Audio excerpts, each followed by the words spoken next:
Good afternoon, everybody. What's happening, everybody? Friday, January 17th, 2024. My name is Kevin. 2025. Jeez. Wonder how long it'll take me to fix that. Guys, so happy to be here. Rumble.com/LFATV. 3 days left until inauguration. It can't come soon enough. It absolutely cannot come soon enough. I'm jacked up. I'm pumped, baby. I'm pumped. I'm a little disappointed. I'll tell you why in a second. Apparently, there's been some changes to the inauguration. But what can you do? What can you do? We will bring you guys that as we move and groove forward. Also, Kristi Noem testifies very obviously before the House over the course of today. We'll bring you some of the highlights of that. Naturally, we've got to check in on the ladies from The View because they're not handling this well. They're not handling this well whatsoever. Also, Joy Reid apparently is an election denier. She's an election denier. We check in on the state of the state up in Albany because there was a calamity there. And very soon, I'm very excited because there's going to be a special viewer who is coming on the show a little bit later on today because it appears for all my New Yorkers here, New York may be getting a new resident soon. It turns out someone may be fleeing California and moving to the Empire State. We're going to get them on there. Somebody said I'm not on Rumble. Yeah, I am. Let's pop the live chat up onto the screen. There it is. Boom, there we go. Say hello to everybody in the chat. Jeanette, how are you? AC Knight, as always. Marie, how are you? Lance, what's happening? Let's head on over to the Rumble chat. Giddy up. Let's go. Gina Marie, 3 more days until we get MAGA back. I'm very excited. I'm very excited about it. Yes, we're getting somebody new moving into the state of New York.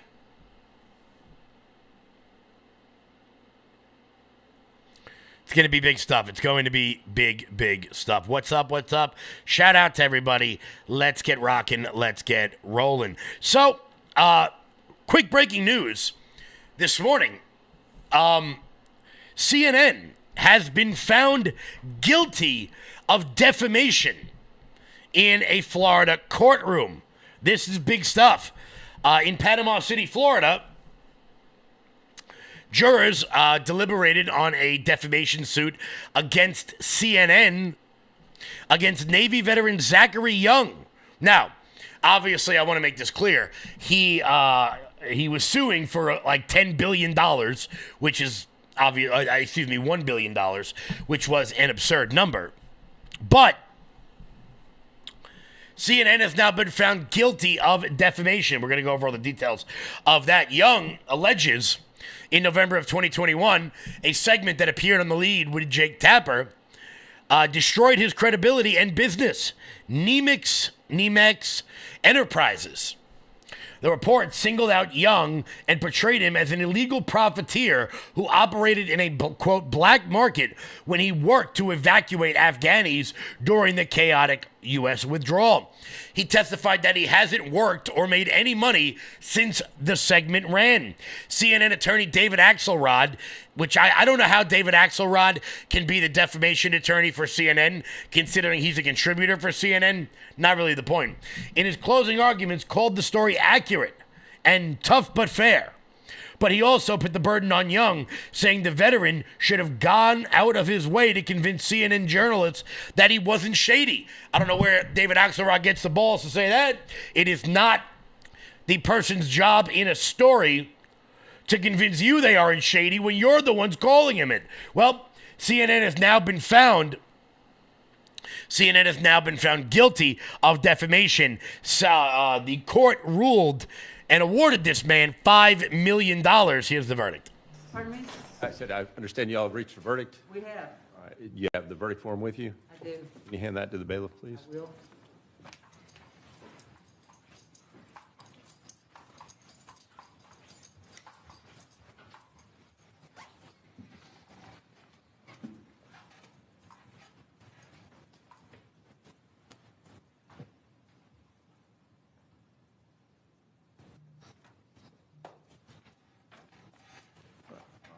The clerk to publish the verdict. In the Circuit Court of the 14th Judicial Circuit in Fort Bay County, Florida, case number 22608CA, Zachary Young plaintiff versus Cable News Network, Inc. defendant. Verdict form number 1. Do you find by the greater weight of the evidence that defendant CNN committed defamation per se against plaintiff Zachary Young? Yes. Number 2, do you find by the greater weight of the evidence that defendant CNN committed defamation by implication against plaintiff Zachary Young? Yes. Number 3, what is the total amount of plaintiff Zachary Young's damages for both lost earnings in the past and for the loss of his earning capacity in the future, reduced by the amount that plaintiff could have earned from comparable employment? $4 million. Number 4, what is the total amount of plaintiff Zachary Young's damages for pain and suffering, mental anguish, inconvenience, injury to reputation, and loss of capacity for the enjoyment of life that he sustained in the past and that he has sustained for the future? $1 million. Number 5, do you find by clear and convincing evidence that punitive damages are warranted against defendant CNN? Yes. Date, January 17, 2025, signed by the foreperson. Okay, yeah. Now, obviously, $5 million is chump change for a company like CNN. However, what this does is it brings legal precedent for people to sue them in the future, which has always been incredibly difficult to do under the free speech laws and the free press laws in America. I want to make it very clear. I think that the laws ought be tweaked a little bit, but it is good. I think it is good that we allow people to make mistakes. However, CNN defamed this person. He was no longer able to work, was no longer able to run his operation after Jake Tapper blatantly lied about him. Now, obviously, this is not the first time that we've seen organizations like CNN defame people. However, this is the first time we're starting to see actual penalties happen for it. And that's huge. It's huge. Okay, guys? It's not about the $5 million. That's not the important part of this. I'm happy that this man was able to at least be made partly whole after he was defamed by CNN. But this will open up doors in the future. And I'm very, very excited about that. So, good news all around. Good news all around. This, as media companies are beginning to face a very, very serious reckoning for what they have done over the last several years, several decades really, in this country.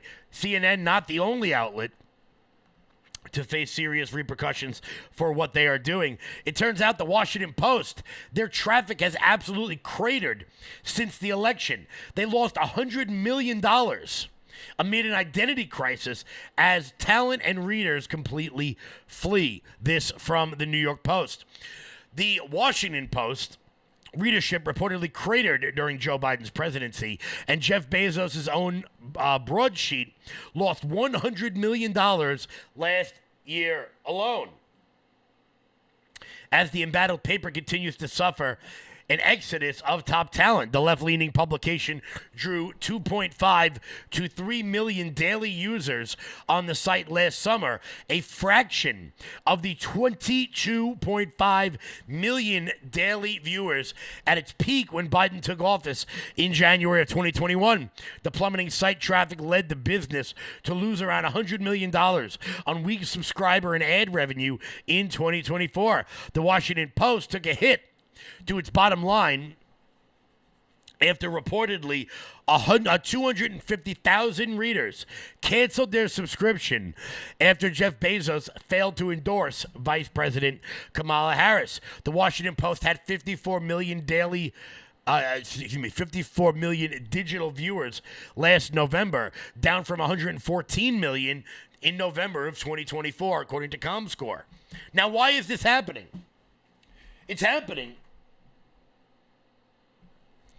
happening because the Washington Post, many years ago, made a choice. They made a choice to become the Beltway establishment newspaper. Now, it did that for a myriad of reasons. But once they did that, they pushed away everyone from the right. And they pushed away disaffected liberals. And they pushed away libertarians. And they pushed away anyone in favor of free speech. Now that Jeff Bezos has backtracked on his stated goal, on his apparent stated goal of being the Beltway establishment hack newspaper, now they lost that side. You see, here's what happens in politics. When you are wishy-washy, when you are neither hot nor cold, you become lukewarm. And when that happens, everyone flees and they never come back. Democracy dies in darkness, they once said. Well, now their paper is dying in the bright sunlight of the day. And it is interesting to me that a newspaper who only gets read by people who hate billionaires is a newspaper propped up by a billionaire. You see, Jeff Bezos doesn't own the Washington Post because he thinks it's a great moral acquisition, because he thinks that, oh, this is going to be great. You know, look, we know that newspapers are a dying entity, but they're important enough for democracy. Therefore, I'm going to take the loss. No, he does it for a tax write-off.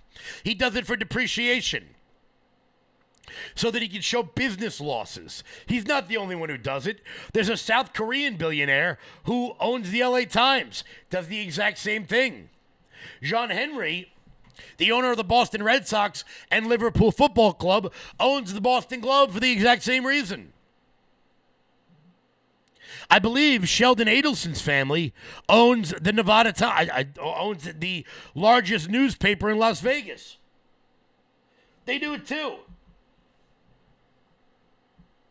They all do it.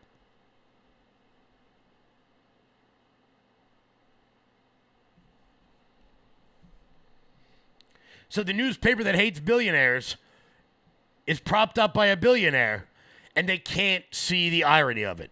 They can't see the irony of it. And you know what? All I got to say is, bye, Felicia. I'll see you guys later. I'll see you later, because you did it to yourself. You did it to yourself. But that's not what I want to talk about today. I want to talk about the rebuilding of American culture, because things are happening. We saw it the other day with Carrie Underwood saying that she would perform at the inauguration. Now, look, is it cool that Carrie Underwood's going to be there? Yeah, sure. Am I shocked that Carrie Underwood is a Republican? Not really. She's from Oklahoma, where the wind goes sweeping through the plains. She's a country western star. She married a hockey player. Am I shocked she's a Republican? No, I'm not. What I am shocked by is her willingness to do this. Why? Look, the Village People are going to perform. Kid Rock's going to perform. Okay. They're not really still in the game, so to speak. By Carrie Underwood choosing to perform at the inauguration, she has basically ruled herself out from ever winning a Grammy ever again. Now, I don't care about the Grammys, but I'm not in the music industry. She knew it would take a hit to overall sales, and she didn't care. Why?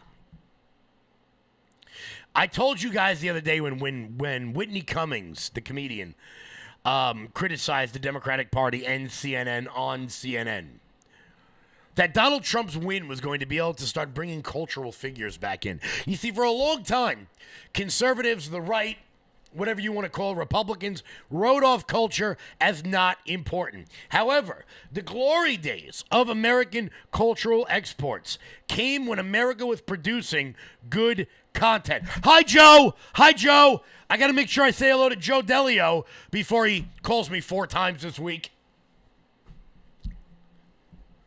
Got to make sure I say hello to him in the chat. If you don't say hello to Joe, he gets very offended. So I'll interrupt the show just to say hello to you, Joe. America was at its best when it exported culture, movies, music, television. That's when America was at its best. And look, do I think that Jon Voight, Sylvester Stallone, and Mel Gibson being I don't even know what the hell that means, the ambassadors to Hollywood. But it shows that we are beginning to build up that sort of cultural relevancy again. Right now, American cultural exports are at a record low. Nobody cares. Nobody cares about American films.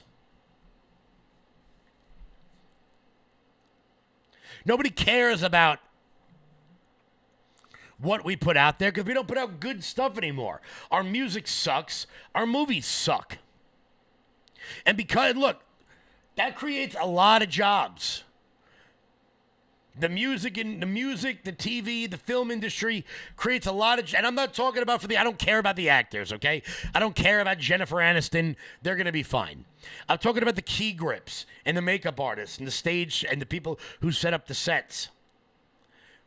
There is a huge industry there that I would love to see be reborn. You go back to the 50s and you think of movies like Viva Las Vegas, Elvis Presley and Anne Margaret. Iconic films, seen the world over.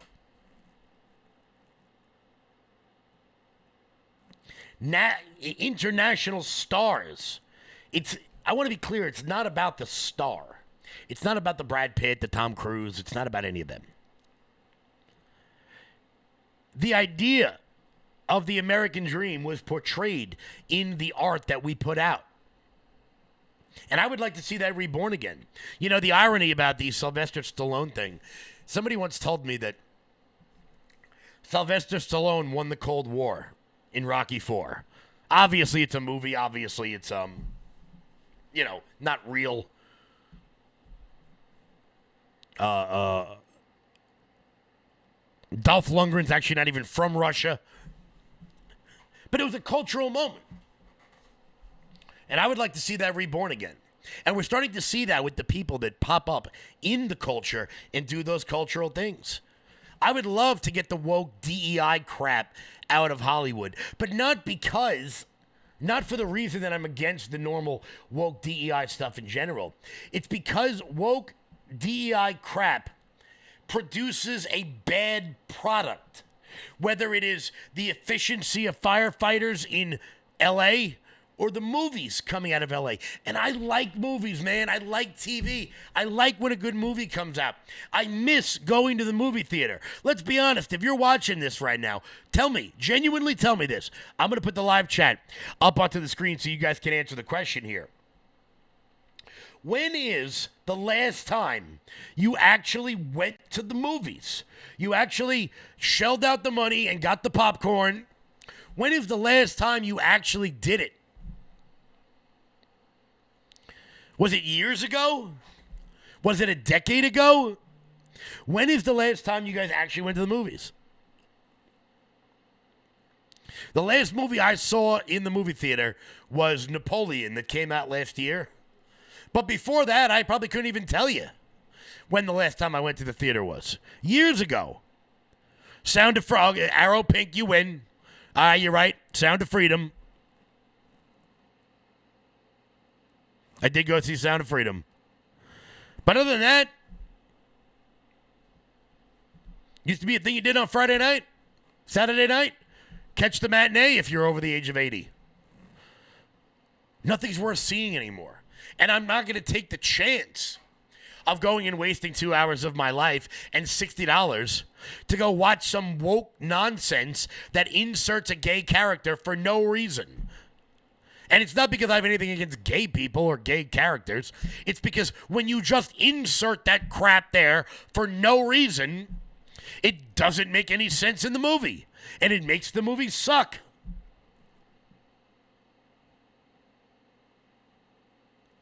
I want to go back to a time when movies were good, when television was good, when our cultural exports around the world actually made some sense. And hopefully we can, come on, you guys, I just miss entertaining stuff. I miss iconic shows like MASH and Cheers and Seinfeld and Friends. You know what annoys me? That there hasn't been like an iconic sitcom, Modern Family maybe, but that there hasn't been an iconic sitcom on network TV in decades since Friends ended. those sort of water cooler shows where all of us were able to just turn off for a second and we didn't have to get some explanation about slavery, and we didn't have to turn on shows like 911 where there is a perfect representation of each and every individual that has ever lived on the show, because we all know that's the way the real world exists. Even HBO. Even HBO, Netflix, Prime, like the latest real, I would say, cultural show, a show that took over the streaming platforms. What was it? House of Cards? Game of Thrones? That was 10 years ago. I want to see creativity back. I want to see writers that are willing to take artistic chances. Instead of just every 3 months, we get another movie about another superhero. That I think they're making new superheroes just so they can make new superhero movies. Fun guy Gus on X tells me Euphoria. I am unfamiliar with Euphoria. I will have to check that out. Let me write that down. Because I could use a good binge. I mean, man, I grew up in the greatest era of television ever. I really did. The anti-hero era. The Tony Soprano and the Dexter and the Breaking Bad. Those were iconic shows where you loved the worst people in the world. There's no way anybody would make a show like that now. You couldn't make The Sopranos because it'd be too white. You couldn't make Dexter because it would glorify violence. And you don't need Breaking Bad, considering most high school chemistry teachers, when they're not sleeping with their students, are definitely teaching them how to cook meth. Iconic film and television. Iconic music. Long-lasting stuff. You want to win back the culture? We start making that. I mean, do you guys... Let's just talk about music for a second. Anybody ever seen... I don't have the video pulled up. But has anybody ever seen the video of Metallica playing Enter Sandman in Russia right after the Soviet Union fell?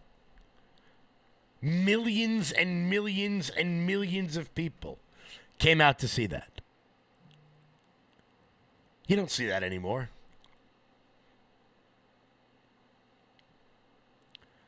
That used to be America's chief export. Now it's woke diversity hires and lesbian dance theory and queer nonsense.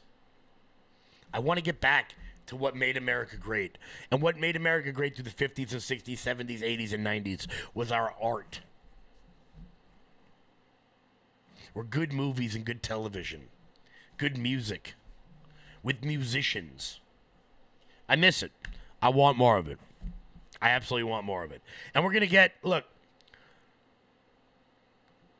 the more people in the culture that are willing to come out and just be themselves openly, the better we're going to get. I mean, look, some of the people who are performing at Donald Trump's inaugurations are international stars. Let's compare that to 2016. You had Toby Keith. Love Toby Keith. Rest in peace.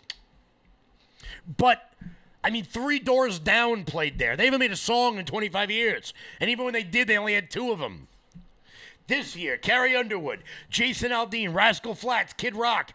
The Village People will also be performing, which I think that's really funny. I think that's really, really funny. Of course, I would be remiss if I did not mention friend of the show, America's tenor, Chris Macchio, going to be doing the national anthem. Good friend, shout out to Chris, kicking ass and taking names. But I want to bring that back. I want to bring back American culture. And in just a minute, we're going to bring somebody on the show who's going to talk about that, a real good friend. We got a few topics we're going to cover because it turns out, switching lanes a little bit, I want to talk about New York. Which we're going to do in just a second. Before we do that, Mike Lindell. You're still looking good. I'm still feeling good. You know, I've got all your MyPillow products. Mattress topper, bed sheets, MyPillows, towels, slippers, blankets, sleepwear, dog beds. Whoa, Charles. Everyone now can get MyPillow products at huge discounts at MyPillow.com. That's right. Now's the time to go to MyPillow.com or call the number on your screen. Use your promo code to take advantage of our 3-in-1 sale.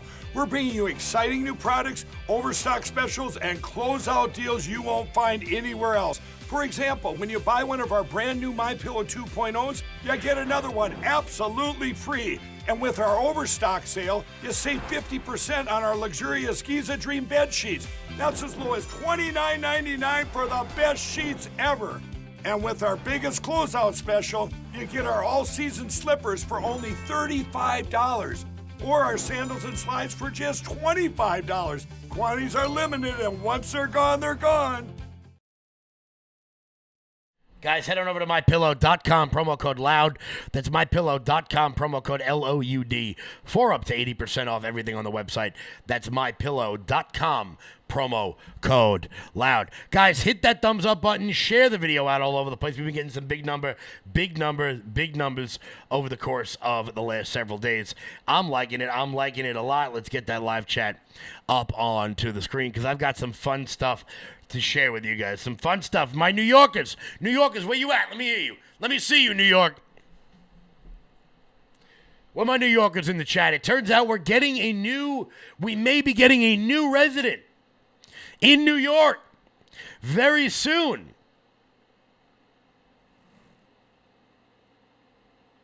We may be getting a new resident here in the Empire State, as there have been multiple reports of former second gentleman Doug Emhoff has apparently been seen looking for real estate in the Big Apple. That's right. Kamala Harris may be moving to New York City. I don't want that to happen whatsoever. And a very special moment here. Here's somebody else who doesn't want to see it either. So, guys, we're going to have some fun in this next segment because there's a rumor out there, and I know there's a lot of people watching this from New York.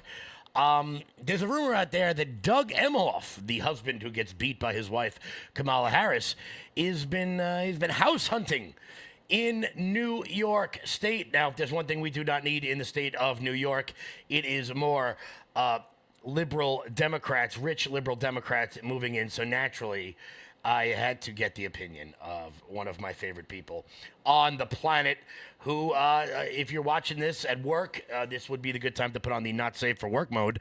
Everybody, please say hello to viewer of the show, one of my buddies, Callie. Callie, what's going on?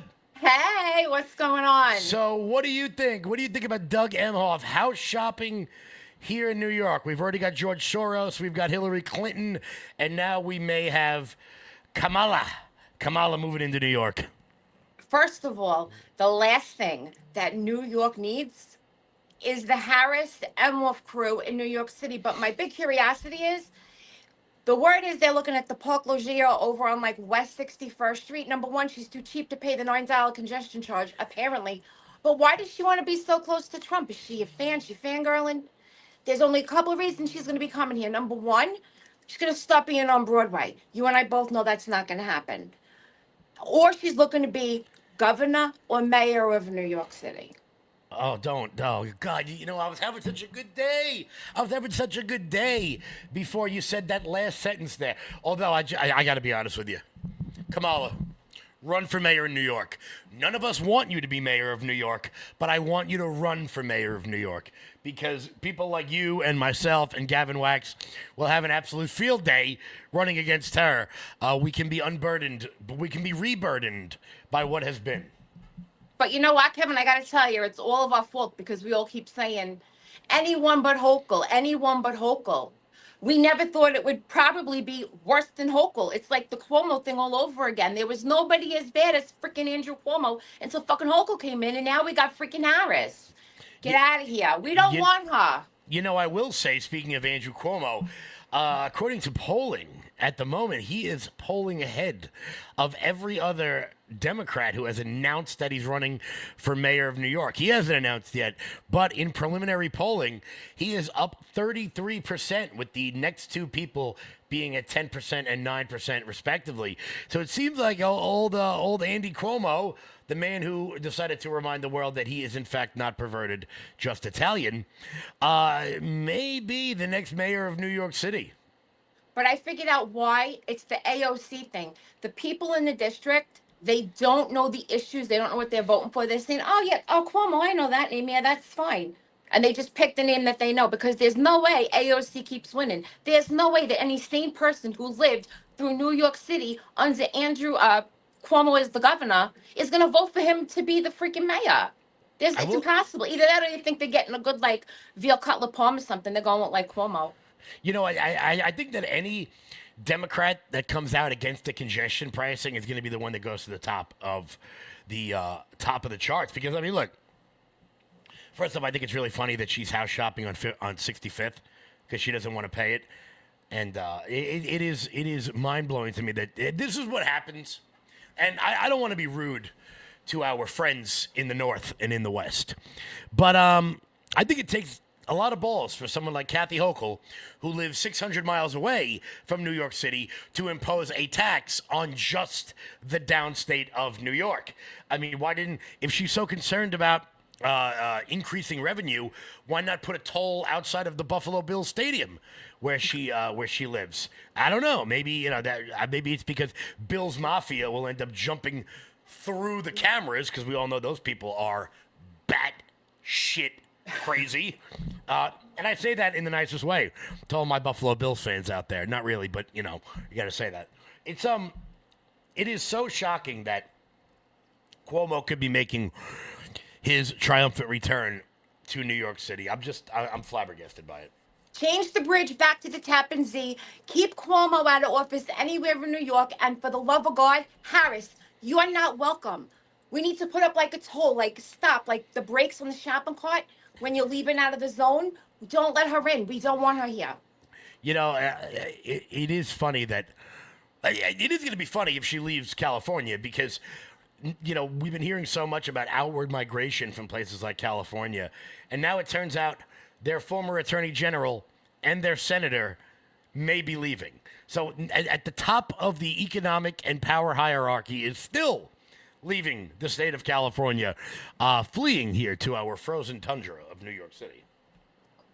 She's not welcome. I don't want it. You don't want it? I think, like I said, I don't want her to be mayor, but I want her to run for mayor, just so we can go to those press conferences and just have an absolute field day. Ask her like basic questions like, when did you stop beating your husband? Well, Kev, if she does come and she's here, for your sake, you know what I hope? I hope she's a Mets fan. I hope you and Huck will go to games together. Yeah. I don't know how that's gonna go over, but it'll certainly lead to my "Let's Go Brandon" chant being a lot louder. Of course, I'll be cheering for Brandon Nimmo, and not. I did that once I did that once at a Met game. I'm in left field, and he's standing there, and I got a "Let's Go Brandon" chant going, and he's from Wyoming, so he's obviously one of us. And he just turns around and he's just laughing his ass off. I was like. So, real quick, I know that you're a commentator on TMZ. You are up to date on all the cultural issues out here in the world. Carrie Underwood performing at the inauguration. Today we talked a lot about culture on the show and how building back the American brand, whether it's music or movies, is going to be incredibly important to building America back on that influential top spot on the world stage. Do you see this sort of, how would you say it, watershed moment with someone who is still in the game, still performing, still making music, coming out and openly performing at the inauguration? Well, you know what, Kevin? Yes, but it's a lot more than just Carrie Underwood. You see a lot of people, and I know you're active on social media, but you're seeing people that we haven't heard from in a long time, becoming political. They're saying, whether it's because they believe in Trump or they just want to be a part of what they see being the huge swing, it's MAGA is now a brand. I mean, you know me, I'm all about my brands and style. It's everywhere I go. And I mean, people are jumping on board because it's where to be. It's just such a good thing. But Carrie Underwood, she's always been one of us. She's definitely singing the right things. She's hanging out with the right people. I think that there is a big difference between people we assume voted for Trump. You look at every country western star. You look at some of these ball players that are from North Florida and Texas high school football players that go to the NFL. They're probably all Republicans. But to see people like even NFL stars, Le'Veon Bell and Bell and Antonio Brown coming out, and music figures and current actors like that guy from Shazam. There is to me, I probably assumed that they were all Republican, but I mean, Carrie Underwood will never win a Grammy again. You know what? I don't know. I think a lot of things are really going to start to change because I don't get into the whole like rumors and stuff, but you got Sly Gibson and Angelina's father going to be like the ambassadors to Hollywood. And if you think about it, we really don't do anything in Hollywood anymore. I mean, I know you have been in entertainment, you know me, but we really need to bring Hollywood back to the United States. Maybe we'd start getting some good movies like Boondock Saints and shit like that. I don't know. But interestingly, you were talking about TMZ, and, I've been on and I do live, and, Harvey has actually had, and people say, why would you go on TMZ? They're liberal. They're actually not. They are because of the Hollywood demographic, but they have some pretty middle of the road kind of views. They actually even did a documentary on Trump that was very positive. It was very positive. So hopefully we see a nice big change. I don't go to movies. I don't want to be involved with nothing. I used to love Julia Roberts. I don't want to look at her trout bass mouth looking face anymore. But hopefully we can get back to where people start becoming normal. You can like this one, I can like that one, but we can have fun when we're supposed to have fun. Movies are not supposed to be about, who you voted for. Well, that's it, and we talked about this earlier in the show, is that we used to export culture. We used to export music and movies, and there was that sort of aura around the world of Hollywood and what it is, even if you go all the way back to the 50s, like Viva Las Vegas with Elvis and Anne Margaret, like those were cultural moments around the world. Now it seems like all we do is export ugly people on TikTok and teachers who can't help but talk to their first graders about their sex lives. And even so much now, the French are telling Americans, hey guys, pump the brakes with the sex stuff. And I'm like, the French are saying that? When you have gone to degenerate, when you have gone to filthy for the French, I think maybe it's time to maybe take half a step back. You can start there. Well, I'll tell you this. I have for several years now, I've had a subscription to LS, which is a Greek, I could stream my Greek TV because I would get the really good funny stuff where there wasn't always a political undertone or some kind of trans undertone or something that I didn't want to see. And I just canceled my membership this week. So let's go. Let's bring back entertainment because God knows I need it. Unless you're going to come to my house and smack me with a tortilla on my face. I'll try to pull up that. I'll try to pull up that clip. See if everybody wants to check it out. It's Dawn. It's so great having you on. You're the best. First of all, and just so you guys know, so many of you donated, took part in, participated in every sort of way for the 5 tractor trailers we sent down to North Carolina. What you guys need to know is this is the person that did it. Well, you too. I had the show and the following, and no, she did it all. She organized the trucks and the drivers and everything down in North Carolina. It was all because of this lady. So, guys, make sure you thank her. Dawn, where can everybody follow your lovable, crazy ass? Because your TikToks are my favorite. Your rants are legendary. So I don't know if TikTok is going down. I don't know what's going on. It might go down like Harris and the. I finally made a TikTok, and now they're getting rid of the damn thing. This is This is bullshit. I right? don't know. I don't know. I've been doing a draft dump just in case, but I am Calliope 813 everywhere, which is KAL. It doesn't matter. You don't got to follow me. The last thing these people want to do is hear me all day long. But no, it was fun. Judging by the comment section, it seems like a few people want to follow you. I'm just saying. You know, I had somebody come in here the other day and they were like, "Were you on the Dan Bongino show?" And I said, "No." And they're like, "No, I know your voice." And I was like, "No, that fucking wasn't me, all right?" Sorry. There's just, we all sound the same up here. Every time I have somebody on from the South, they're just like, "Can you speak slower?" And I'm like, "No. Why would I talk slower? New You York didn't Minute, meet- baby." You didn't meet my friends? You didn't meet Mary Lou? I saw you posted one today where you were like dead doing it. I was crying because Hunter Biden, his paintings got lost, baby. I mean, it was the saddest thing I've ever seen in my whole life. Everybody from the South is going to be so offended by this. Dawn, thank you so much for coming on, giving us the hot take as always. All right. See you. See you later. Bye, guys. Guys, we'll be right back. Had to make sure I have Dawn on because, look, one of my favorite people on the planet. Yeah, we did that right before the show.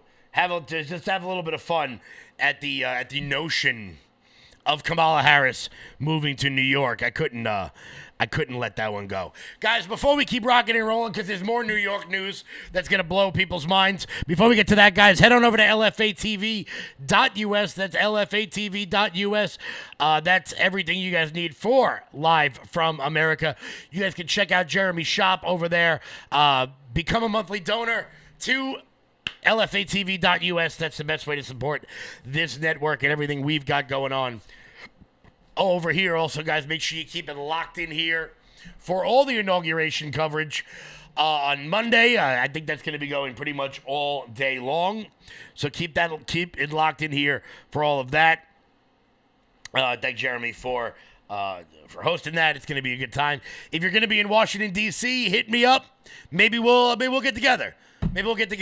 I have meetings on the Hill basically the entire weekend. And now we just found out that the inauguration is going to be inside, which kind of sucks for everybody who's going to be outside, freezing their asses off. But we'll see what happens. Guys. Head on over to lfatv.us. It's lfatv.us. So, as I said, there's more ridiculous news out of my beloved state of New York. Kathy Hochul had her State of the State address over the course of the last couple of days. And I want to be clear about something. I did not edit this at all. This is what actually happened at the State of the State in New York. I got my suit and tie. I'ma leave it all on the floor tonight. And you got mixed up to the nines. Let me show you a good thing. All dressed up in black and white. And you're dressed in that dress I like. Love is swinging in the air tonight. Let me show you a good thing. Let me show you a good thing. Show you a good thing. So about love. Now we're in the swing of love. Let me show you a few things. Show you a few things. So about love. Hey, Get out your seat. it's driving me out of my mind. That's why it's hard for me to find. Can't get it out of my head. Miss her, kiss her, love her. That girl is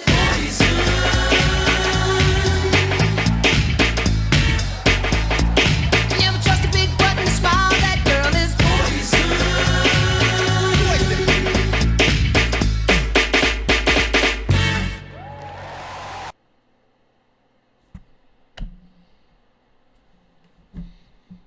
What the hell was that? Okay, first off, we're in New York, so nobody's happy.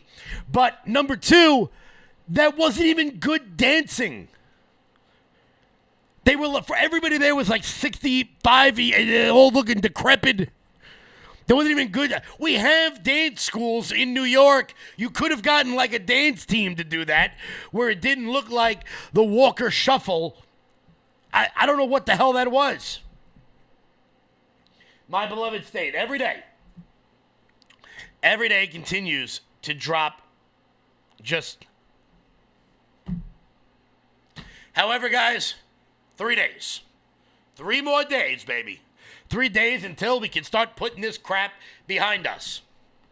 Now, some people are not as excited as we are. Some people are not handling this well. And by some people, I mean the ladies of The View. Joy Behar is not doing well right now. She's not doing well because despite the fact that 3 wars started under Joe Biden's watch, she felt as though during the Biden administration, she could sleep safe at night. So I miss him already. I miss him. He's a good person. You know, he spent the last 50 years caring about the country. This other one spent 50 years scamming everybody, you know, and trying to stay out of jail. You know who I'm talking about. You know, I really miss Biden. I feel like we were safe. Like, I didn't have to worry. Was everything going to blow up? Well, I could live my life while he was there. Now, every day I wake up and I worry, what is this guy going to do next? Yeah. And these oligarchs, can I just say one more thing and then I'll shut up? No. You don't have to shut up. They need to start shelling their money out. These guys, Bezos and Musk, they give it to Trump. Yeah. Do they think that they're going to live forever, these people? You know, everybody dies. I hate to break it to them, but you are not going to live forever. According to the World Food Program, we could end world hunger by 2030 with $40 billion. That's all it would take.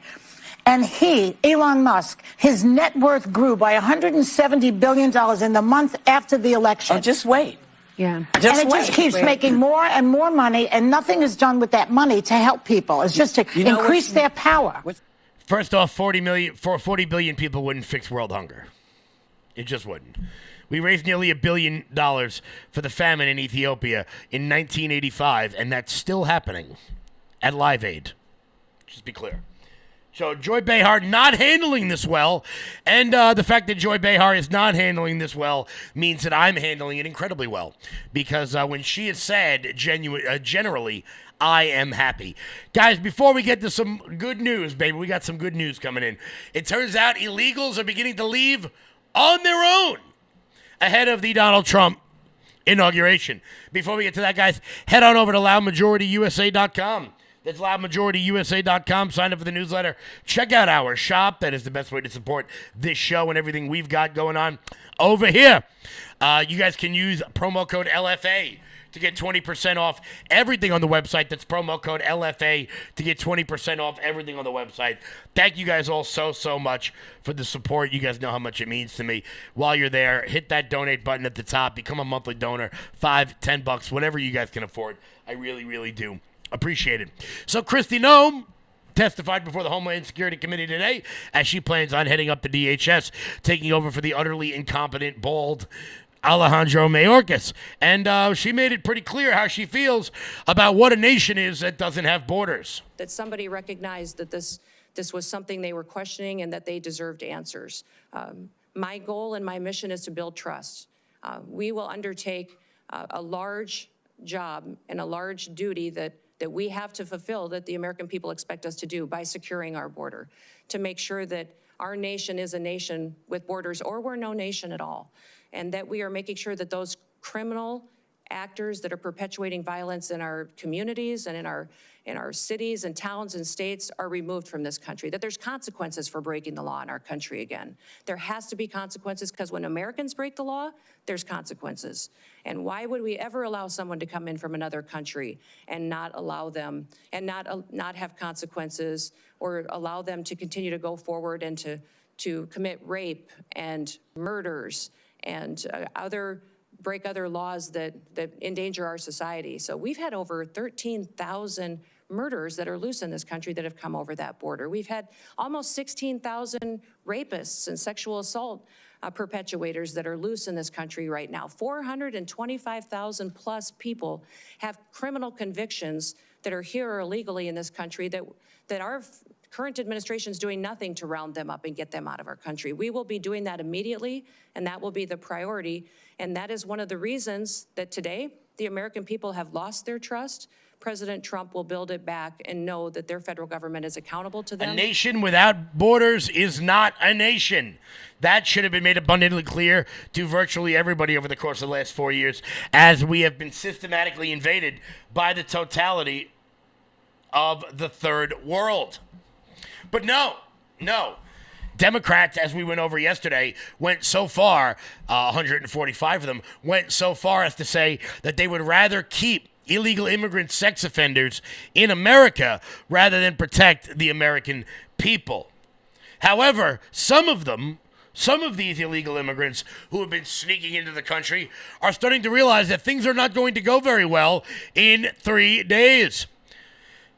It's not going to go very well. So much so that they, according to News Nation and Jorge Ventura, it turns out that they are self-deporting. They are beginning to leave on their own. And all I've got to say to that is, bye, Felicia.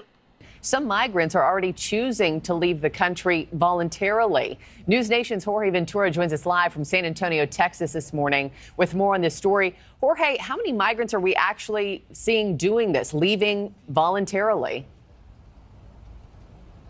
Right now, Marky, it's unclear, but we are starting to see a trend, and this comes as cities across the U.S. and Mexico are now bracing for President-elect's deportation operation. But his hardline messaging on those deportation efforts have some migrants panicking and some even choosing now to self-deport back to their home countries. I spoke with immigration attorney Rolando Vasquez, who tells me that some of the immigrants that he represents that entered under the Biden administration are now choosing to return home, fearing deportation under the incoming administration. Just as recent as yesterday, they notified me that they were going to depart the country voluntarily, and understanding that, the Trump administration is going to carry through on their promises. And it's not just Trump's deportation plans that are influenced these decisions. Vasquez says it's also that Mexico is now open to accepting non-Mexican deportees. Mexico's move would impact Cuban and Venezuelan migrants the most, since those countries typically do not accept deportation flights from the U.S., but may from Mexico. This is causing for many migrants to leave on their own, knowing that they're either going to be deported to their home country or be deported to Mexico. And they obviously, the overwhelming majority of them do not want to be in Mexico. And my sources in Mexico tell me that it's likely that cartels and smugglers will exploit, kidnap, and extort those newly deported migrants. As of right now, it's unclear if Mexico has a plan to protect those deported migrants, Marky. Yeah, border's about to change on Monday. At least that's what voters were promised. Jorge Ventura, thank you so much, live from San Antonio this morning.